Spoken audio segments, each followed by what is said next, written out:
ఆ, దాని తర్వాత ఉబుంటూ సర్వర్ గురించి VMware చెప్పారా? ఉబంటూ సర్వర్, అది ఫైల్ ISO డౌన్లోడ్ చేసుకొని ప్లస్ ఉమ్, వజుర్ సిమ్ టూల్ ఇన్స్టాలేషన్ ఎలా చేయాలి అది చెప్పిండ్రు. ఆ, ఉమ్, మళ్ళీ మళ్ళీ దాని తర్వాత దాంట్లో ఇన్స్టాలింగ్ ప్రాసెస్లో కొన్ని కమాండ్స్ అవి చెప్పిండ్రు. ఉమ్, అంతే ఈరోజు. ఉమ్. ఓకే. ఉమ్. అంటే ఓన్లీ ఇన్స్టాలేషన్ వర్కే, విఎంవేర్ ఇన్స్టాలేషన్ అంతేనా? అంతే. అంటే VMware ఇన్స్టాల్ చేసి ఉబంటూ సర్వర్ చెప్పి ఆ, ఉమ్, వజు డాష్ బోర్డ్ ఉంటుంది కదా, ఆ డాష్ ఉమ్, బోర్డ్ గురించి చెప్పి ఆ, ఉమ్. మళ్ళీ ఏజెంట్ డిప్లాయ్మెంట్ ఇట్లా చెప్తారు. అంతే. ఏజెంట్ డిప్లాయ్మెంట్ కూడా చెప్పారా? ఆ ఏజెంట్ డిప్లాయ్మెంట్ కూడా చెప్పారు. అంటే ఆల్రెడీ ఓకే, అక్కడ ఇన్స్టాల్ అయి ఉంది. జస్ట్ ఇట్లా బేసిక్ ఇట్లా చెప్పారు. Okay, okay. అంటే ఈ విఎంవేర్ లో డిప్లాయ్మెంట్ ఎలా చేసుకోవాలన్నది చెప్పారు, రైట్? అంతే. అవును. ఓకే. అవును. ఉమ్. ఓకే, ఇప్పుడు సిఐఏ ఉన్నది కదా. అవును. ఆ, దాని గురించి ఎక్స్ప్లెయిన్ చేయి. సిఐ అంటే confidentiality, integrity, availability. Okay. Confidence అంటే డేటాని కాన్ఫిడెన్షియల్గా ఉంచడం. ఉమ్, ఇంటిగ్రిటీ అంటే దాన్ని మాడిఫై, ఎడిట్ చేయకుండా వేరే వాళ్ళకి యాక్సెస్ ఇవ్వకుండా ఆథరైజ్డ్ పర్సన్స్కి మాత్రమే ఆ, ఉమ్, ఇవ్వడం ఆప్షన్స్. ఉమ్, అవైలబిలిటీ అంటే మనకి అది ఏదైతే సర్వీస్ ఉందో అది అవైలబుల్గా ఉండాలి. ఉమ్. ఓకే. ఎగ్జాంపుల్. ఎగ్జాంపుల్ వచ్చేసి నువ్వు మనకి చెప్తున్నాను చూడు, నువ్వు ఎప్పుడన్నా ఇంటర్వ్యూలో చెప్పినప్పుడన్నా సరే ఎగ్జాంపుల్ తీసుకుని చెప్తే ఓకే, ఓకే, ఇంత నాలెడ్జ్ ఉన్నది అని చెప్తారు. ఇది ఏంటంటే సిఏ అనగానే మనం చెప్పేస్తాం అనుకో, జస్ట్ ఏదో డెఫినేషన్ చెప్పినట్టు ఉంటుంది. ఓకే. ఆ, చెప్పు. కాన్ఫిడెన్షియలిటీ ఎగ్జాంపుల్ ఏంటంటే ఆ, ఉమ్, ఆ, మన for example bank internet banking తీసుకుంటే మనకి లాగిన్ క్రెడెన్షియల్స్ ఇవన్నీ కాన్ఫిడెన్షియల్గా ఉంచాలి. ఆ, ఉమ్, ఇంటి ఇంటిగ్రిటీ అని అంటే ఆ, మనకి చేంజెస్ అనేది చేయకుండా, ఫర్ ఎగ్జాంపుల్ మన ప్రొఫైల్ కానీ ఇది కానీ దాంట్లో ఉన్న బ్యాంకుకి సంబంధించిన చేంజెస్ ఏం కాకుండా దాన్ని మెయింటైన్ చేయడాన్ని ఇంటిగ్రిటీ. అండ్ ఉమ్, మనకి బ్యాంక్ లాగిన్ పోర్టల్ వచ్చేసి సర్వర్ అనేది ఆ, మనకి ఎప్పుడు కావాలంటే అప్పుడు యూజింగ్ అయ్యే విధంగా అవైలబుల్గా ఉండడాన్ని అవైలబిలిటీ ఉమ్. అంటారు. ఎందుకు అవైలబిలిటీగా ఉండాలి? ఎందుకంటే ఇప్పుడు మనకి ఫర్ ఎగ్జాంపుల్ ఇప్పుడు నాకు ఇంపార్టెంట్ ఉంది, అమౌంట్ ట్రాన్స్ఫర్ చేయాలి. బట్ ఏంటంటే ఉమ్, సర్వర్ అనేది మనకి అవైల్లో లేకపోతే మనకి ఆ, ఆ, మనకి ఏదైతే కావాలో మనకు సర్వీస్ జరగకపోతే మనం నెక్స్ట్ టైం ఉమ్, ఏంటంటే ఆ బ్యాంక్ యూజ్ చేయాలి కదా. అప్పుడు వేరే ఉమ్, బ్యాంక్లోకి ఆటోమేటిక్ అది ఓపెన్ చేసుకొని అది యూజ్ చేస్తాం. ఉమ్. మరి దానివల్ల ఆ, వచ్చిన ఇబ్బంది ఏమున్నది? వేరేది యూస్ చేస్తున్నావు కదా. ఆ, వేరేది అంటే ఇప్పుడు సేమ్ ఇలాగే ప్రాబ్లం ఉంటే మనకి టైంకి అమౌంట్ ట్రాన్స్ఫర్ అవ్వకపోతే అప్పుడు ఆటోమేటిక్గా వేరేది యూజ్ చేస్తే బ్యాంక్ వాళ్ళకి ఉమ్, అనేది కస్టమర్ అనేది వాళ్ళ బ్యాంక్ అనేది నెక్స్ట్ టైం యూజ్ చేయరు, ఉమ్, తగ్గుతూ వెళ్తుంది అన్నమాట. దానివల్ల ఏంటంటే ఆ బ్యాంక్ వాళ్ళకి కస్టమర్స్ అనేది తగ్గిపోతుంటే లాస్ అనేది వస్తుంది. ఉమ్.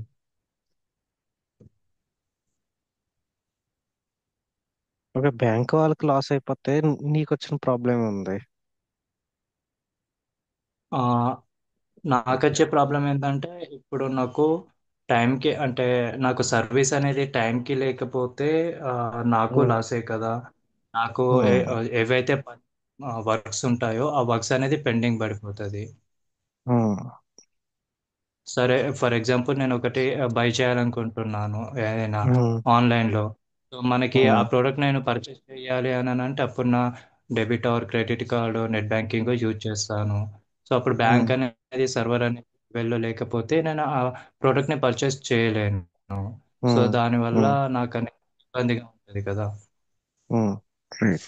ఫర్ ఎగ్జాంపుల్ ఏదైనా ఎమర్జెన్సీ ట్రావెల్లో మనం టికెట్స్ బుక్ చేసుకుంటే మన టైంకి అనేది ఆ టికెట్స్ బుక్ అవ్వవు. సో దానివల్ల జర్నీ చేయలేను, మళ్ళీ టైం కూడా వేస్ట్ అవుతుంది కదా. ఓకే. ఓకే, తర్వాత ఇప్పుడు యాక్టివ్ డైరెక్టరీ అంటే ఏంటి చెప్పు. యాక్టివ్ డైరెక్టరీ అంటే ఈ ఆ, ఇది కంప్లీట్ విండోస్ది. మనం ఆ, ఉమ్, దీని ద్వారానే మనకి సర్వర్ అనేది మెయింటైన్ చేస్తాము. ఉమ్, ఫర్ ఎగ్జాంపుల్ యూజర్స్ కానీ పాస్వర్డ్స్ కానీ అండ్ ఉమ్. పర్మిషన్స్ సింగిల్ సెంట్రలైజ్గా మేనేజ్ చేస్తాము ఎంటైర్ ఆర్గనైజేషన్. కంప్లీట్ ఒక యూజర్ ప్రొఫైల్ మొత్తం ఏడీలో ఉంటాయి అన్నమాట. ఓకే. ఇలా. అవును. ఆ. తర్వాత డొమైన్ కంట్రోల్.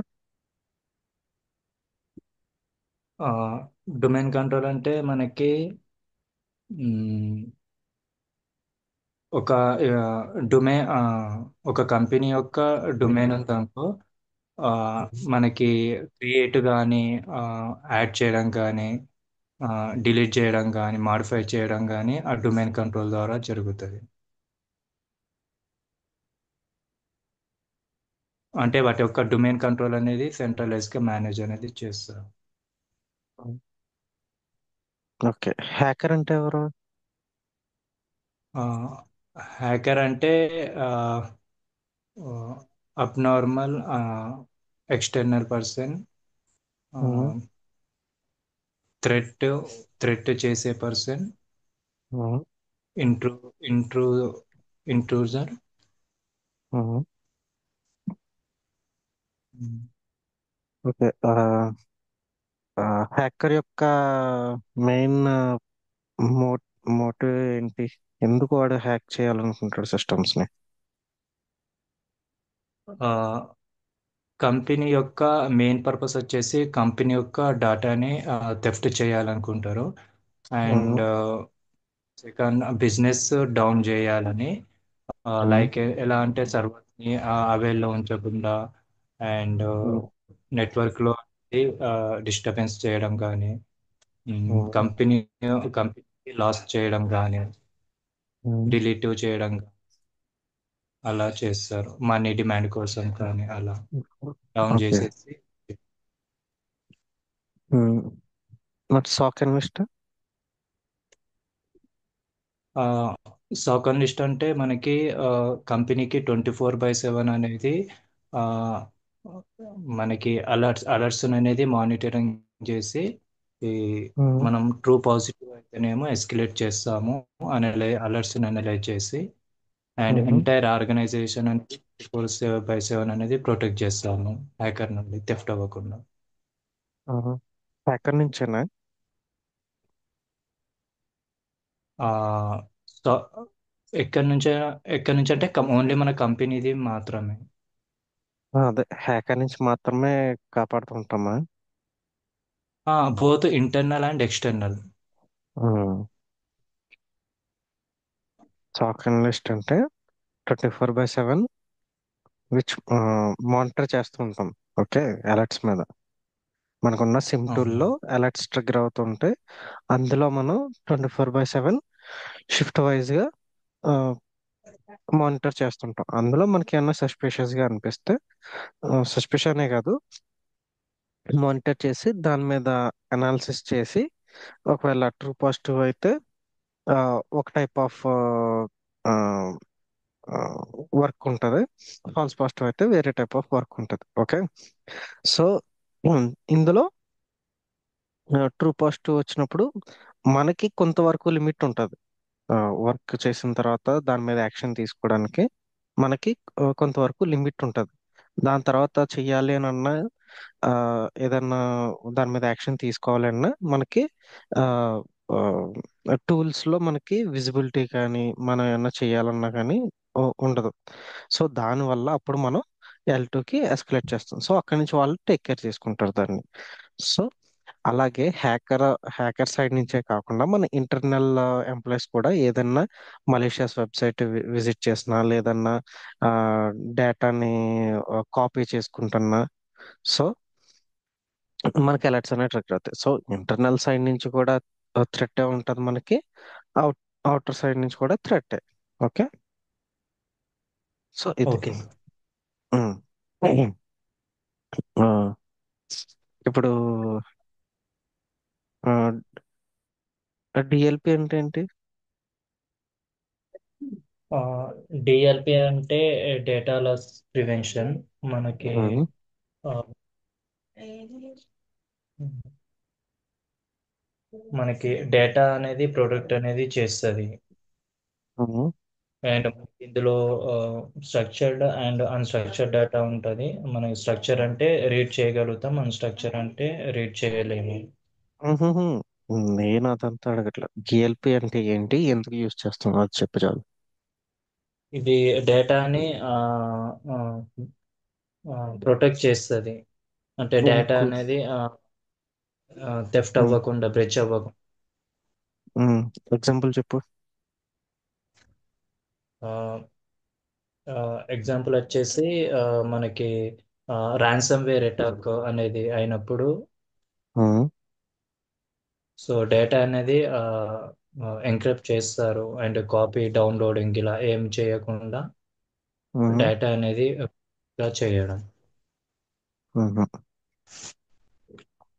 నువ్వు మళ్ళీ ఒకసారి మొత్తం ఇవన్నీ రివైజ్ చెయ్యి, సరేనా? సరే. డేటా లాస్ ప్రివెన్షన్ అన్నది మనకి డిఎల్పి అంటే డేటా లాస్ ప్రివెన్షన్ ఎందుకు చేస్తాము అని అంటే, డేటా మనకి హ్యాకర్ అన్నవాడు ఆ, మన నెట్వర్క్ లోకి ఎంటర్ అయిపోయిన తర్వాత వాడు ఏం చేస్తాడు, డేటా కాపీ చేసుకోవడానికి ట్రై చేస్తాడు. అవునా? ఆ టైంలో మన సెన్సిటివ్ డేటా అంతా కాపీ చేసుకుంటూ ఉంటాడు వాడు. సో ఆ టైంలో ఏమవుతుంది, మన దగ్గర ఉన్న డేటా అంతా వాడికి వెళ్ళిపోతూ ఉంటది. సో అలా వెళ్ళకుండా మనకి అలర్ట్ అన్నది ట్రిగర్ అవ్వాలి.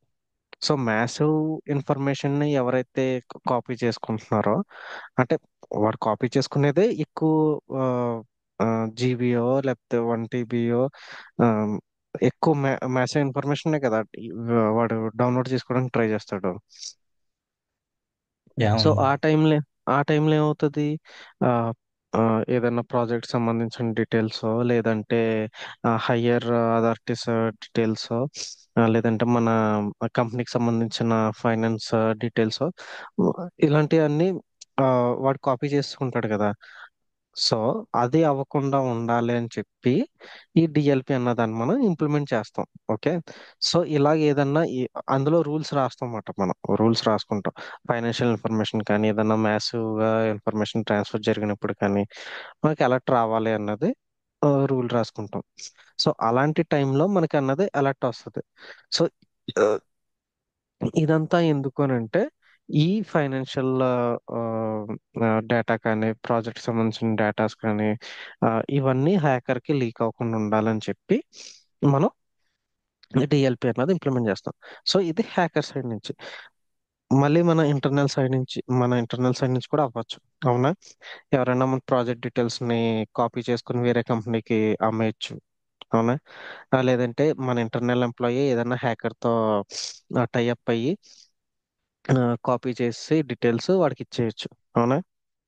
సో అలాంటి టైంలో ఏంటి, పెన్ డ్రైవ్స్ పెట్టడం, లేదంటే వన్ డ్రైవ్ యూస్ చేసి ఇవి డీటెయిల్స్ ని మొత్తం కాపీ చేసుకుని ఆ, వాడి యొక్క వన్ డ్రైవ్ ఫోల్డర్ లోకి మూవ్ చేసుకోవడం ఏదో ఒకటి చేస్తాడు. అవునా? మొత్తానికి కాపీ చేయడానికి ట్రై చేస్తాడు. సో ఆ యా, టైంలో అవును. కూడా ఇంటర్నల్ సైడ్ నుంచి కూడా మనకి థ్రెట్ ఉన్నది కాబట్టి ఈ డీటెయిల్స్ అనేది ఎక్కడికి ఆ, మన అవుట్ ఆఫ్ ఆర్గనైజేషన్ వెళ్ళకుండా ఉండాలని చెప్పి ఆ డిఎల్పి అన్నది ఇంప్లిమెంట్ చేస్తాం అన్నమాట. డేటా లాస్ ప్రివెన్షన్ అన్నమాట. డేటాని లాస్ అవ్వకుండా ప్రివెంట్ చేయడానికి యూస్ చేసేది. ఓకే. ఓకే.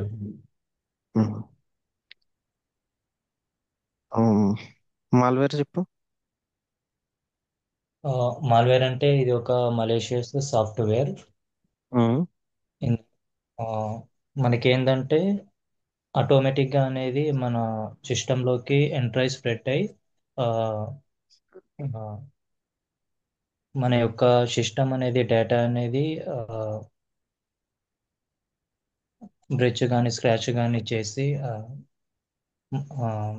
వర్క్ చేయకుండా సర్వర్ని డౌన్ చేయడం అలా అనేది జరుగుతుంది. నీకు మాల్వేర్ టైప్స్ చెప్పానా? మాల్వేర్ టైప్స్ చెప్పారు చెప్పారు Trojan. Okay. Okay, what is Trojan? అది వన్స్ మన సిస్టంలోకి ఎంటర్ అయిపోయిన తర్వాత ఆటోమేటిక్గా అనేది స్ప్రెడ్ అనేది అవుతుంది మాల్వేర్.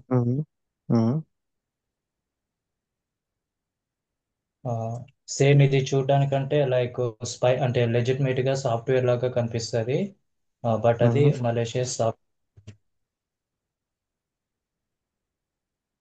అండ్ ర్యాన్సమ్ వేర్, ఇది ఇది కూడా సేమ్ మాల్వేరే. బట్ ఇది ఏంటంటే మన సిస్టంలో డేటా డేటాని ఎంక్రిప్ట్ చేసేస్తుంది. ఆ, మళ్ళీ దానికి డిక్రిప్ట్ అవ్వాలంటే మళ్ళీ వాటికి ఒక కోడ్ అనేది కావాలి. సో ఇలా డేటా మనకి అవైలబుల్ కాకుండా ఎంక్రిప్ట్ చేస్తారు. మ్మ్. మళ్ళీ స్పైవేర్ అంటే ఇది ఒక సాఫ్ట్వేర్ ల్యాప్టాప్లో కానీ ఇన్స్టాల్ చేసి ఇది హైడ్గా ఉంటుంది, మనకు తెలియకుండా. ఆ, మన సిస్టమ్ అనేది వాళ్ళు ట్రేస్ అనేది చేస్తారు. ఏం చేస్తారు? ట్రాక్. స్పై చేస్తుంటారు. ఓన్లీ ల్యాప్టాప్ అనే కాదు, మొబైల్స్ అవ్వచ్చు. ఓకే. నెక్స్ట్ వైరస్ కి వామ్ కి డిఫరెన్స్ చెప్పు. వైరస్ అంటే ఇది మనకి ఒక ఫైల్ తోటి అటాచ్ అవుతుంది. ఫైల్ ద్వారానే మనకి ఆ, ఒక వే అనేది ఎగ్జిక్యూట్ అవుతుంది వైరస్ అనేది. వాల్వ్ అనేది అంటే ఇది ఆటోమేటిక్గా బ్యాక్ ఎండ్ ప్రాసెస్ చేసుకుంటూ వెళ్తుంది. ఓకే, వామ్. ఇది వన్స్ ఇది మనకి నెట్వర్క్లోకి మనకి ఎంటర్ అవ్వగానే ఆ ఎంటైర్ ఆర్గనైజేషన్స్కి అనేది ఎఫెక్ట్ అనేది అవుతుంది ఆటోమేటిక్గా. ఒకదాని నుండి ఇంకో దానికి ఇంకో దాని నుండి అలా స్ప్రెడ్ అవుతూ ఉంటుంది ఆటోమేటిక్గా. అప్పుడు రెమ్యునేషన్ ఏంటి మరి? ఎంటైర్ అంటే కంప్లీట్ ఆర్గనైజేషన్ అనేది ఎఫెక్ట్ అవుతుంది. అదే దానికి రెమ్యుడేషన్ ఏంటి? ఒక ఫర్ ఎగ్జాంపుల్, ఒక వైరస్ ఎంటర్ అయ్యింది. ఓకే. దీనికి యాంటీ మాల్వేర్ అనేది మాల్వేర్ అనేది నేను ప్రివెన్షన్స్ ఫస్ట్ ఏంటంటే అడగట్లేదు, రెమ్యుడేషన్ అడుగుతున్నాను. ప్రివెన్షన్ కి రెమ్యుడేషన్ కి తేడా ఉన్నది. ప్రివెన్షన్ అంటే రాకుండా ఉండడానికి ఏం చేస్తున్నాం అన్నది. ఓకే. రెమ్యుడేషన్ అంటే వచ్చిన తర్వాత ఏం చేయాలన్నది. ఓకే. ఉమ్, చెప్పు ఇప్పుడు.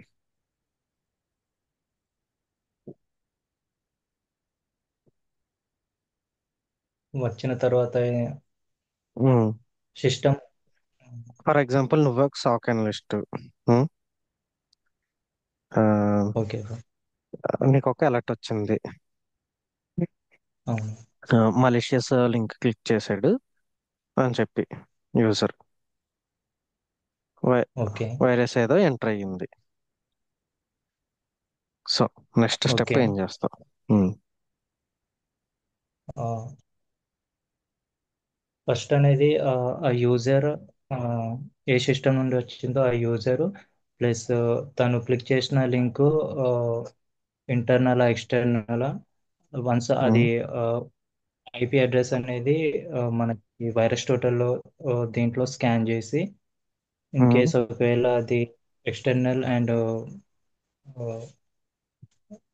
ఎక్స్టర్నల్ నుంచి ఐపీ ఉంటే కింద దాన్ని ఇమీడియట్గా బ్లాక్ చేసి సిస్టమ్ని ఐసోలేట్ చేసి ఆ, ఏదైతే మాల్వేర్ ఇన్స్టాల్ అయిందో ఆ ఫైల్స్ అన్ని డిలీట్ చేసేసి క్లియర్ చేయాలి. మ్మ్. ఆ, అది ఏదైతే తను ఫైల్స్ లింక్ క్లిక్ చేసి ఏదైనా ఫైల్స్ ఏవైనా డౌన్లోడ్ ఉంటే ఎఫెక్టెడ్ అయినాయి అవి మొత్తం మ్మ్. అనేది రిమూవ్ చేయాలి సిస్టంలో నుండి. మ్మ్. అండ్ నెట్వర్క్లోకి వెళ్ళి ఇది డిజబుల్ చేయాలి ఇతని ఐపీ అడ్రస్ అనేది యూజర్ లాగిన్ యాక్సెస్ అవ్వకుండా ఫస్ట్ ఏదైతే సిస్టమ్ యూజర్ చెప్పావు కానీ ఒక లైన్ లో చెప్పు. ఒక్క లైన్లోనా. మ్మ్. ఫస్ట్ ఫస్ట్ ఏం చేస్తామంటే ఎక్స్టర్నల్ ఐపీని బ్లాక్ చేసి ఆ, ఏదైతే సిస్టమ్ ఎఫెక్ట్ అయిందో దాన్ని బ్లాక్ చేసి ఆ, అంటే డిజిబుల్ అంటే నెట్వర్క్ నుండి డిజిబుల్ చేసి దాని తర్వాత ఎఫెక్ట్ ఏవైతే ఫస్ట్ తను డైరెక్ట్ డౌన్లోడ్ క్లిక్ చే ఫస్ట్ డైరెక్ట్ చేస్తావా? ఐపిన్ బ్లాక్ చేస్తావు first direct?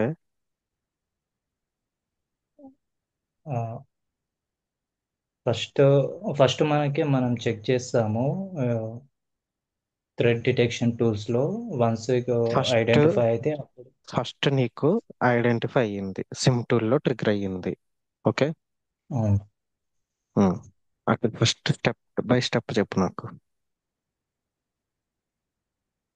First alert trigger అయితే ఉమ్, ఆ అలర్ట్ అలర్ట్ యొక్క system user name internal IP um, external IP um. దాని ఇంటర్నల్ తర్వాత ఐపి ఎక్స్టర్నల్ ఐపి అది ఎలా చెప్తున్నావు? ఇంటర్నల్ ఐపి అంటే సిస్టమ్ ఏ సిస్టమ్ నుండి మనకి ఏ యూజర్ అనేది యూజ్ చేస్తారో ఆ సిస్టమ్. ఉమ్, ఎక్స్టర్నల్ ఐపి అంటే ఆ, తను ఏదైతే క్లిక్ చేస్తారో ఆ యొక్క ఐపీ అడ్రస్ అనేది చెక్ చేస్తాము. ఉమ్. ఓకే. యూఆర్ఎల్ యూఆర్ఎల్ వస్తే నీకు అక్కడ ఆ, ఏం చెక్ చేస్తావు? యూఆర్ఎల్ వస్తే ఐపీ అడ్రస్ ఎందుకు చెక్ చేస్తావు? ఓకే. యూరల్ యూరల్ వస్తే ఫస్ట్ ఆ యూరల్ని కాపీ చేసుకొని యూరల్ని ఉమ్. పేస్ట్ చేసి యూరల్ యూరల్ చెక్ చేస్తాం ఇది ఎందులో చెక్ మలేషియస్ చేస్తావు? కాదు. VirusTotal AbuseIPDB URL URL abuse ఐపీటీవీలో చెక్ చేస్తావా? వైరస్ టోటల్లో ఉమ్, ఇంకా వైరస్ టోటల్లో చెక్ చేస్తాము. ఉమ్,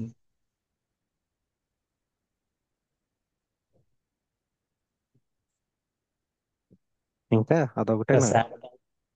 శాండ్ బాక్స్లో కూడా చెక్ చేస్తాం. ఉమ్, ఓకే. నెక్స్ట్ ఇంకా శాండ్ బాక్స్ లో ఎందుకు చెక్ చేస్తున్నావు? ఫైల్స్ ఏదైనా తను డౌన్లోడ్ చేసినవి ఉంటే ఆ ఉమ్, యూరల్ ద్వారా ఉమ్, దానికి వైరస్ ఉహు, టోటల్ అయితే ఉమ్. ఇప్పుడు నువ్వు డైరెక్ట్ చెక్ చేయకుండా శాండ్ బాక్స్ లో ఎందుకు చెక్ చేస్తున్నావు?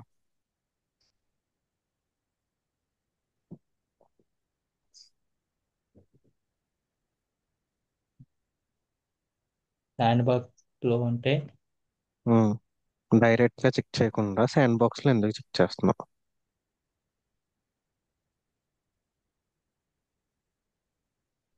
మనకది ఆ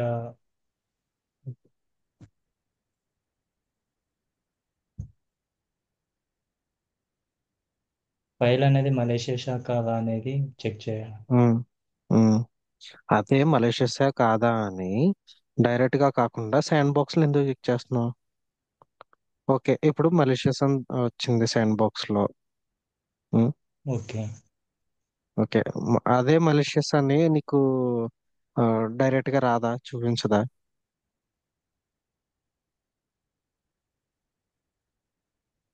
డైరెక్ట్గా అంటే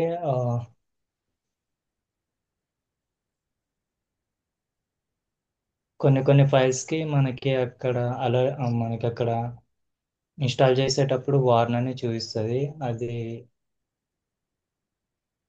ఇప్పుడు అయినా కంటిన్యూగా ఆగు. అప్పుడు డౌన్లోడ్ చేసి. ఇప్పుడు డైరెక్ట్ గా అంటే యూజర్ డైరెక్ట్ గా క్లిక్ చేయడం వల్ల కదా మనకి అలర్ట్ అన్నది వచ్చింది. అవును. ఉమ్. ఎందుకు వచ్చింది అలర్ట్?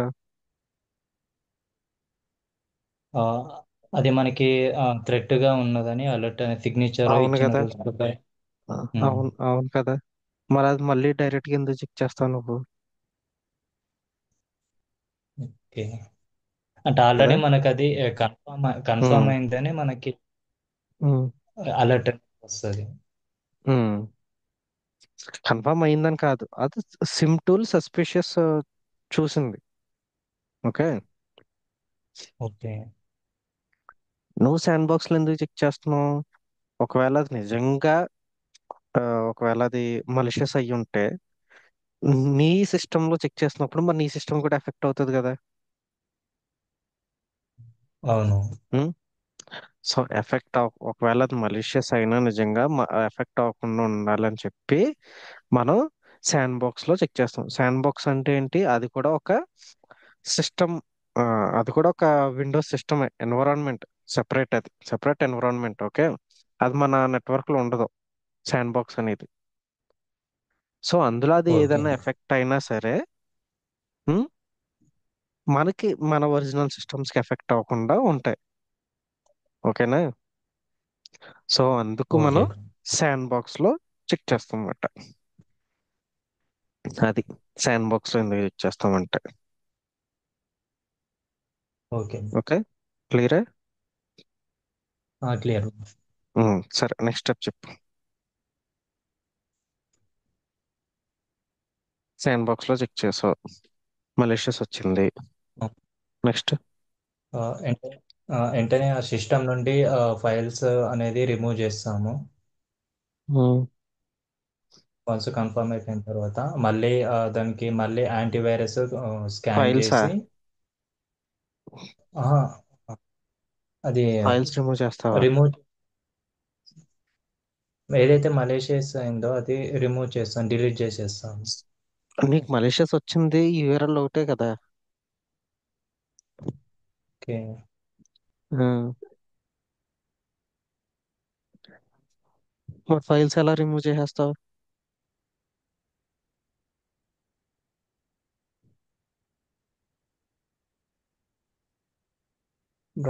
మన ఉమ్, బ్రౌజర్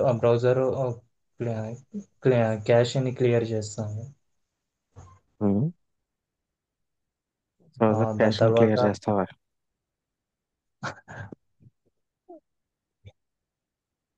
అంటే వన్స్ యూరల్ ఏవైతే విజిట్ అయిన యూరల్స్ ఉంటాయి కదా, ఆ ఉమ్, యూరల్ని క్లియర్ చేస్తాము. ఓకే. నెక్స్ట్.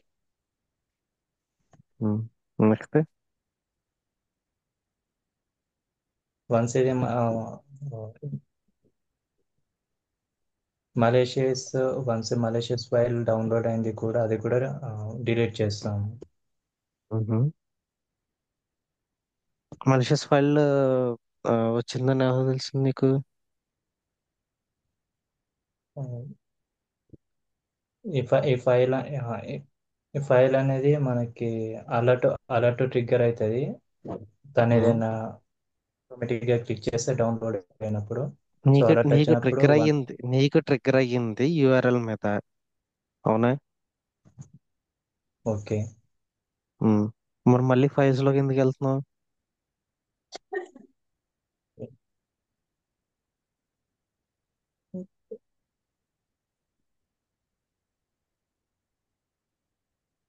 ఓకే.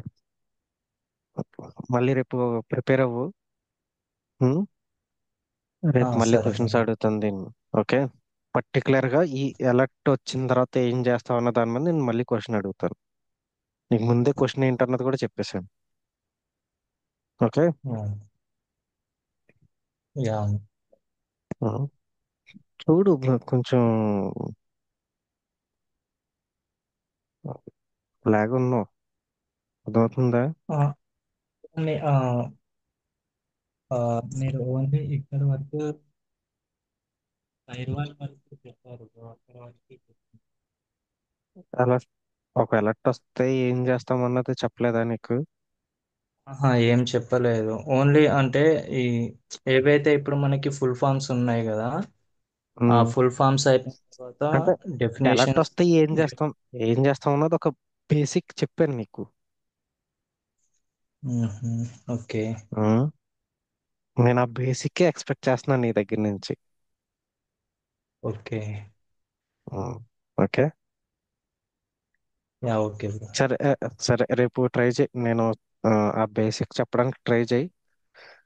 నీకు తర్వాత మళ్ళీ చెప్తాను. నీకు ఈ వీక్ అంతా ఇలాగే ఉంటది. ఓకే. సరే. ముందు అన్ని రికవర్ చేసుకుంటున్నాం. ఓకే.